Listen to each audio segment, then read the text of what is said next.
O historiador Jeffrey Lesser, da Universidade de Emory, nos Estados Unidos, é também pesquisador visitante do Instituto de Estudos Avançados da USP. Em julho de 2016, Lesser publicou na revista NACLA Report on the Americas o artigo Geografia Social do Zika vírus no Brasil, resultado de sua estadia em São Paulo.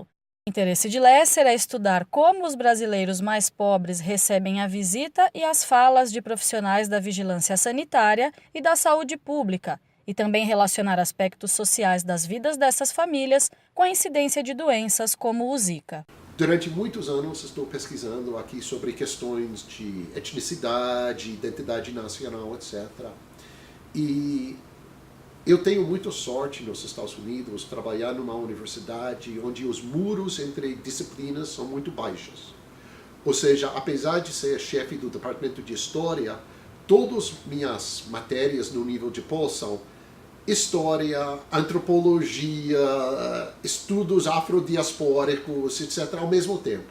E cada vez mais eu tenho alunos assistindo minhas matérias no nível de doutorado com interesse em saúde pública, ou seja, dos departamentos de saúde pública, ou interesse na história de medicina, essas coisas. Então, eu sempre pensei um pouco sobre a questão de saúde. E comecei a falar com o chefe do departamento de estudos de meio ambiente e descobri que ele estava fazendo uma pesquisa no Brasil sobre Zika, mas lá no norte, em Salvador. Assim, em certo momento, falamos, puxa, vamos tentar fazer uma pesquisa junto? E foi assim. Assim apareceu a geografia social da Zika. A primeira ideia era tentar fazer um projeto entre epidemiologia e estudos culturais, seja históricas ou antropológicas. Então, no começo, estávamos passando muito tempo em Campo Limpo e Capão Redondo por causa de um contato dentro das SUVs, do Serviço da Vigilância Sanitária, que estava fazendo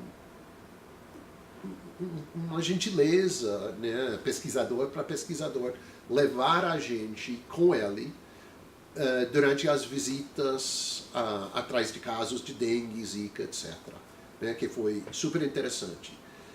De verdade, durante esse ano, o foco da pesquisa mudou, e agora o foco é bastante concentrado em um quarteirão de Baixo Bom Retiro, onde estamos trabalhando com a UBS, posto de saúde, as SUVs, mas também nesse quarteirão tem o Museu de Saúde Pública, que era o desinfectório central da cidade de São Paulo no século XIX. Ou seja, é um quarteirão que durante pelo menos 100 anos é um quarteirão de saúde. Tem até hoje cortiços, pensões, fabriquetas, o que chamamos lá oficina, né, que quer dizer um espaço de trabalho e moradia ao mesmo tempo. Primeiro, estamos pensando muito sobre a relação entre saúde pública como uma coisa criada pelo Estado, né? Ou seja, tem, por exemplo, aqui na USP tem faculdade de saúde pública, né? Isso é uma profissão formal. E a saúde do público, ou seja, isso é a grande debate em nossa pesquisa, ou em minha pesquisa, né? Qual é a relação entre como profissionais pensam sobre saúde e como pessoas pensam sobre saúde? E o desafio é como fazer isso no sentido temporal, ou seja, durante 100 anos. É relativamente fácil fazer isso hoje, em termos etnográficos. É relativamente fácil descobrir como profissionais de saúde pensaram 100 anos atrás, porque eles escreveram artigos, etc. A população, 100 anos atrás, é um pouquinho mais complicado, estamos trabalhando muito nisso.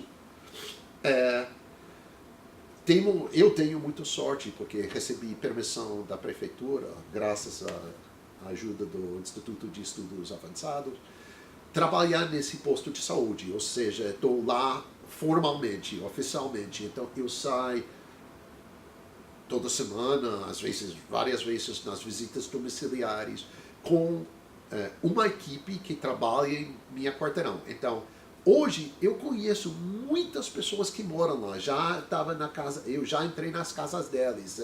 Então, dá para ter uma relação muito diferente do que um pesquisador típico que vai aparecer lá sem essa possibilidade de entrada.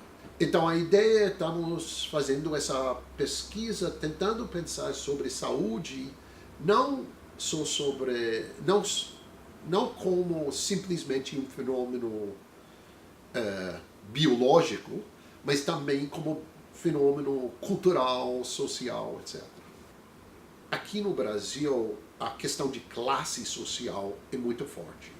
Ou seja, apesar de, por exemplo, o mosquito não tem um cérebro dizer eu vou picar o rico, eu vou picar o pobre, né?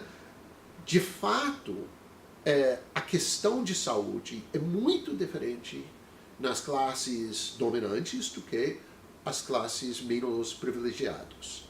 Então, parte de nossa pesquisa é entender o espaço social e como a questão de saúde acontece no espaço social. Por exemplo, lá em Baixo Bom Retiro, trabalhamos às vezes em pensões onde o esgoto é meio aberto.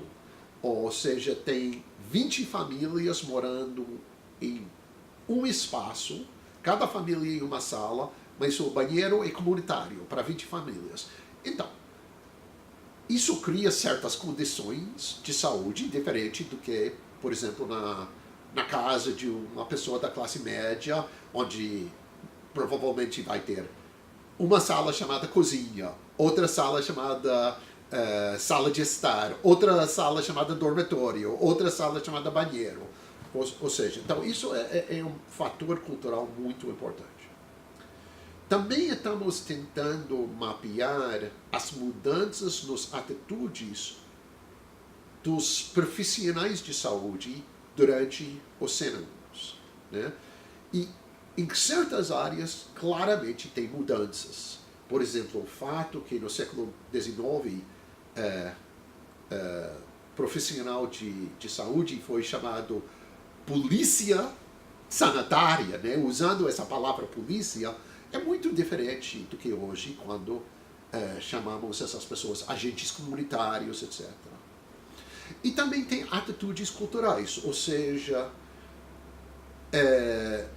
mesmo hoje,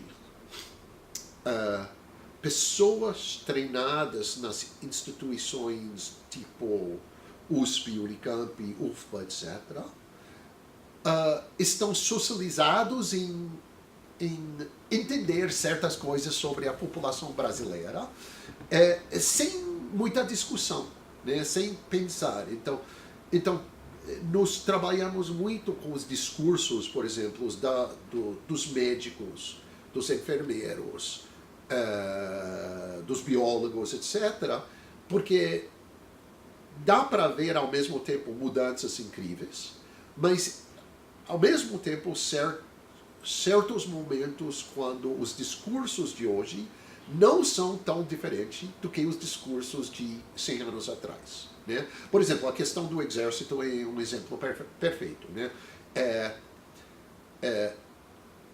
Sem discutir se é uma ideia boa ou não usar o exército, o fato de alguém fazer uma política de usar exército, isso é uma política, não é natural. Né? Tem muitas maneiras de trabalhar com o público, e o fato que o exército é usado hoje, igual como no passado, é uma coisa para nos pesquisar, né? O que quer isso dizer. De verdade, eu pretendo, ou estou tentando pensar de um produto que não é um produto escrito no sentido tradicional. Então, meu sonho é produzir, no final, um texto, se eu posso usar essa palavra, que vai existir de uma forma diferente do que papel, que vai deixar o público entender a pesquisa de uma forma diferente. Porque meus parceiros lá em Bom Retiro, né, sujeitos parceiros, eles nunca vêm para a USP ouvir uma palestra acadêmica. Eles não vão comprar uma revista. São pessoas que trabalham 18 horas por dia, em condições às vezes muito difíceis. Então, como falar sobre a pesquisa com eles é uma preocupação muito grande que eu tenho. Eu convidei uma aluna de pós minha passar um mês aqui. Ela é, além de antropóloga, ela é fotógrafa. E passamos um mês tirando fotos no bairro. E nós vamos fazer uma pequena exposição dentro do posto de saúde, né? E a ideia é exatamente falar com o público com quem estamos trabalhando todo dia. Não, esse artigo, por exemplo, isso não tem nada a ver com as vidas das pessoas lá.